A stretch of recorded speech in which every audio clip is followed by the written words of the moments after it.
Mr. Wu. Lord Lu immediately told Aina, "Take good care of Mr. Wu." After a long and tiring day, Wu Chen was carefully attended to by Aina. "Mr. Wu, why are you so capable at such a young age?" Wu Chen was a little embarrassed by her words.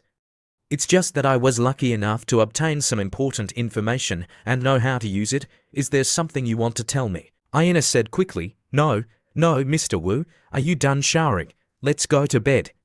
A while later, Wu Chen finished showering and stood in front of Aina without any hesitation. Aina also entered the room and was about to turn off the lights, but Wu Chen stopped her. "No need to turn off the lights," while Aina slowly walked towards him, praising him. As expected, the greater the ability, the more eccentric. Wu Chen asked, "Eccentric, do you know what I'm going to do?" Aina dropped her towel. "Mr. Wu, you can do whatever you want." Wu Chen threw the towel back to her. "I like to be fully focused. If I'm thinking about other things, I won't do it with you." "I know what you're thinking." Aina remained silent. Wu Chen continued, "You're willing to stay at the grand tournament because you hope to use Lord Lu to find the person who killed your boyfriend, right? You were just about to ask me for help, right, Mr. Wu? How did you know? If I didn't know anything about you, I wouldn't dare to choose you as my assistant in Lord Lu's territory. Your boyfriend was Zi Jing. When you two were about to get married, your boyfriend was killed by a man with the tattoo number 47 on his wrist. His parents spent all their savings but couldn't find any clues about the murderer. The case hasn't been solved by the local authorities. The murderer is an international assassin organization operating in the underground network. Each assassin in the organization has a corresponding numerical tattoo. They're like ghosts. The former rival of the Ma family, the eldest son of the Dong family in the northwest, was also killed by number 69. I know this is closely related to the Ma family. After the Tong family's incident, their market share was quickly seized by the Ma family. Now they're being oppressed to the point of suffocation. If the Ma family has the leisure to collude with Lei Yu and cause trouble, then I can't let them be idle anymore. Aina, I'll find number 47, just stay here as my assistant." "All right, turn off the lights." Aina was surprised. The next day, after signing the cooperation agreement with Lord Lu, the contract is signed. "I'm going to find something for him Tianxing to do. I'll let you know in advance. Lord Lu, Mr. Wu, you want to take action against the Ma family." Wu Chen affirmed, "I won't harm the foundation of the Ma family. Even if I don't respect the monk, I have to respect the Buddha. Don't worry, Lord Lu." Lord Lu replied, "As long as it doesn't worsen the old lady's condition, I don't care." "All right, Lord Lu, I have something to do. I'll be going now. If you need anything, just call me directly." In the evening, in Pattaya, Thailand, Wu Chen entered a restaurant and ordered a plate of Thai green curry, a plate of tom yum, and a plate of stir-fried minced pork with holy basil. The owner came out and looked at Wu Chen with sharp eyes. Wu Chen looked at the food and sighed. Thai food is delicious, but after eating it for a while, it starts to feel uncomfortable. If only I could have a bowl of Chinese egg fried rice. The owner said, "There's a Chinese stall over there. The owner is very nice. You can go and ask." How dare I ask? I don't even have the courage to look her in the eye. Hearing this, the owner remained silent and turned away. Wu Chen recalled, "During a mission 5 years ago, you was injured and hid here to recover. The sincerity and care of that owner healed your soul. You really want to understand her more, to see her more." The owner kept pacing back and forth, glancing at Wu Chen secretly. At midnight, the owner approached Wu Chen and asked, "Who are you? Why do you know my secret crush on the owner of the neighboring stall?" Wu Chen replied calmly, "Not only that, I know many other things about you, even your deepest secret. That is your true identity. You abandoned your past, betrayed the organization, and went to a foreign country under a different name. You really did it." Propagandist codename number 56. As soon as Wu Chen finished speaking, a knife flew towards him. As always, before he could finish his sentence, he threw a flying knife. "Number 56, I know everything about you. Your habits, skills, everything. I'd learned them all. If we fight, I'll definitely win." He couldn't help but ask, "Who are you?" Wu Chen recalled, in the 1,000-year cycle, there was a time when my knife and gun skills hit a bottleneck. After our confrontation, I made a breakthrough. You could say we're both enemies and friends. Wu Chen said to him, who I am is not important anyway. I'm not your enemy. The owner continued, then what do you want from me?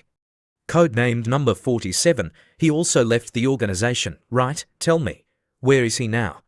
The owner didn't answer but asked Wu Chen instead, why do you think I'll tell you?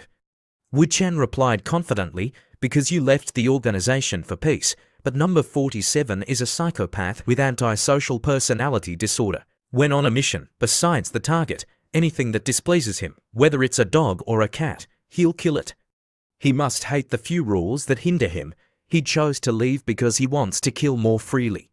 Maybe this is still a mysterious profession for humans, but for a psychopathic serial killer, it's no longer within the realm of humanity. The owner lit a cigarette and sighed. Whatever the outcome, at least let him be like a human. The information I received is that he's currently in Donghai. Wu Chen was startled. He's in Donghai. Instead of going to heaven, he's going to hell. Number 47, be prepared to repent before Aina. Thank you for your information. I'll repay this kindness when we meet again. Wu Chen left, leaving the owner curious. Wu Chen immediately called his men and told them to contact the higher-ups in Donghai or arrange it. From now on, no one from outside the province is allowed to fly out of Donghai. While Shanshan was busy taking selfies with her phone camera, a man approached her from behind with a glass of water. Completely engrossed in her self-photography, she didn't notice him. This man was the assassin, number 47, taking advantage of Shanshan's distraction. He quickly injected something into her back.